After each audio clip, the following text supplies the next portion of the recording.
starts to get interesting. There are a lot of teachers and psychologists and union leaders, and of course, this woman became famous during the campaign, Ruth Ellen Brosseau. She doesn't speak very much French. She's not known in the riding.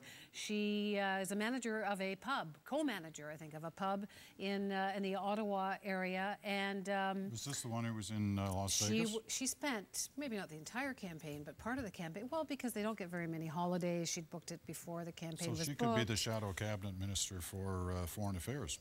Or tourism, maybe. Yeah, okay. Yeah, so there will be a lot to learn. Yeah, a lot of teachers, a lot of union leaders, a lot of activists, and who knows, they may have a lot to bring, but they'll also have a lot to learn. All right. Well, thanks, Wendy. That gives us at least a hint on some of those who are going to be arriving in Ottawa for the NDP. We want to keep an eye on what's happening in downtown Toronto because Jack Layton is making his way. Well, there he is right now. He's watching what appears to be a musical tribute to him that is playing in the room of NDP supporters on a big night for the history of this party. Earlier today, he was speaking to Ed Broadbent, who flew across the pond, as they say, came over from England today. He's in Ottawa, where he lives, obviously, in Ottawa. But he talked with Jack Layton earlier today when both knew that this had the potential of being a pretty big night for them. Both Jack Layton and his wife, Olivia Chow there, you saw her a little while ago, and Trinity Spadina accepting the support of her workers on her re-election tonight as well. All right, David Hurley, Jamie Watt, the insiders are watching once again on this one. Jack Layton has got, we've heard the at-issue panel giving their suggestions on the way Layton should approach this speech. What do advisors tell a leader in this kind of situation, David? Well, you know, what's his objective for tonight? My belief about Jack Layton is that he's led a very strategic leadership of the New Democrats, and that strategy has been to do exactly what they have done tonight, which is to replace the Liberal Party as the alternate government in the country.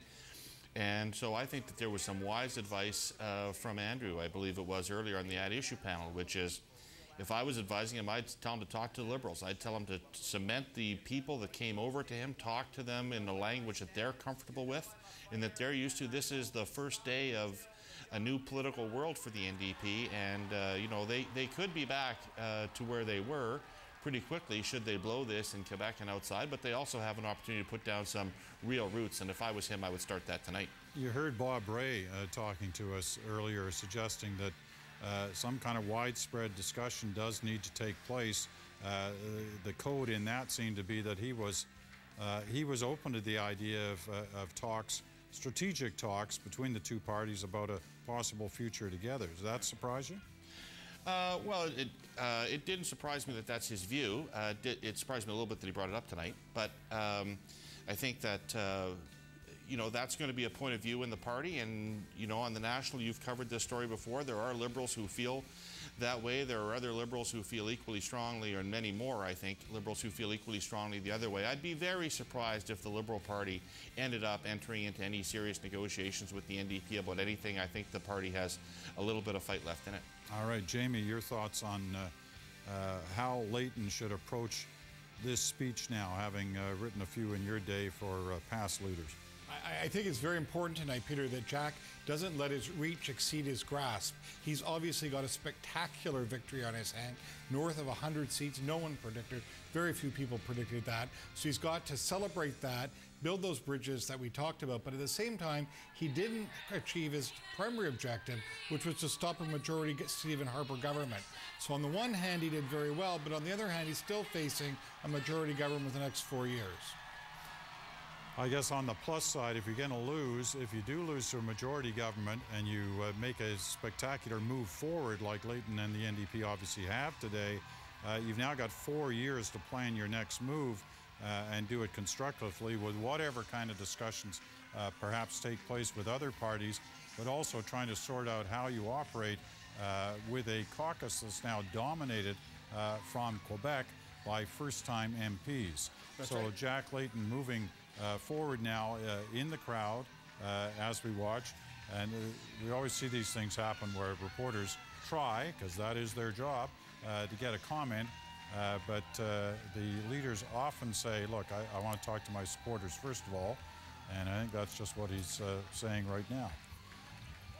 So let's see him head towards the podium area.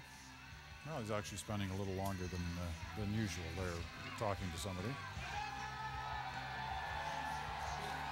Been interesting to see how he's using his cane. He had that hip surgery just before the campaign. It's funny, when you think back 5 weeks, the topic of discussion was, how's Jack Layton going to move forward? He's had this hip surgery, he's been battling cancer for a year. How is that going to affect his campaign negatively? Well, in those first few days, it did seem to do just that, but certainly not in the last 5 weeks, as he's used that cane instead of a liability, but as an asset, waving it to the crowd as he's doing now. Let's listen in on this moment for Jack Layton.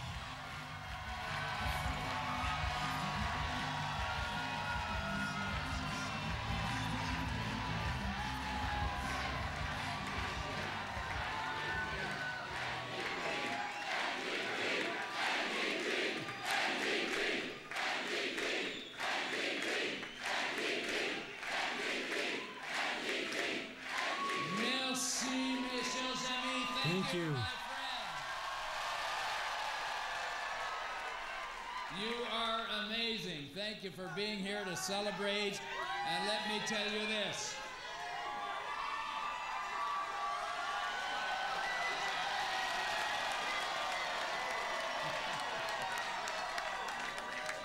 Spring is here, my friends, and a new chapter begins. In this campaign, New Democrats promised to get Ottawa working for you and your family. Tonight's Canadians responded in record numbers all across the land.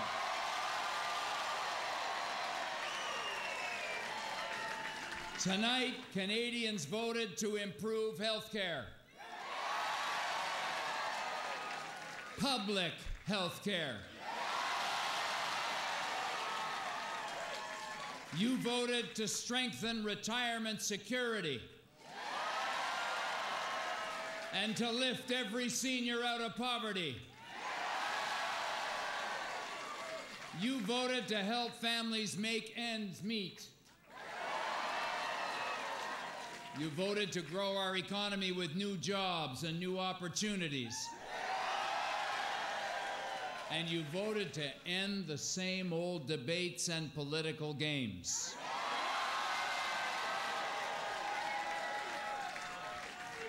Ce soir, les Canadiens ont voté pour améliorer le régime public des soins de santé. Public healthcare system. Vous avez voté pour une meilleure sécurité des revenus de retraite. Better and more secure retirement income. You voted to help families make ends meet. Et vous avez voté pour you voted économie qui offre for de nouveaux an emplois economy et de that offers nouveaux new jobs débouchés. and new opportunities. Et vous avez voté pour And mettre fin you aux also débats voted et to jeux put an politiques end to the qui old reviennent trop political souvent. debates and games that came back again and again too often. My friends, these are my commitments to you, and I will work every day to earn the trust that you have put in me and my team.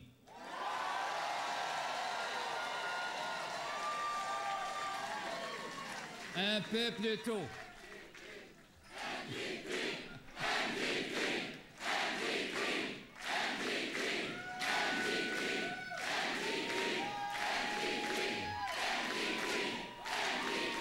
Mes amis, My friends, you've got some pent-up enthusiasm here, it would seem.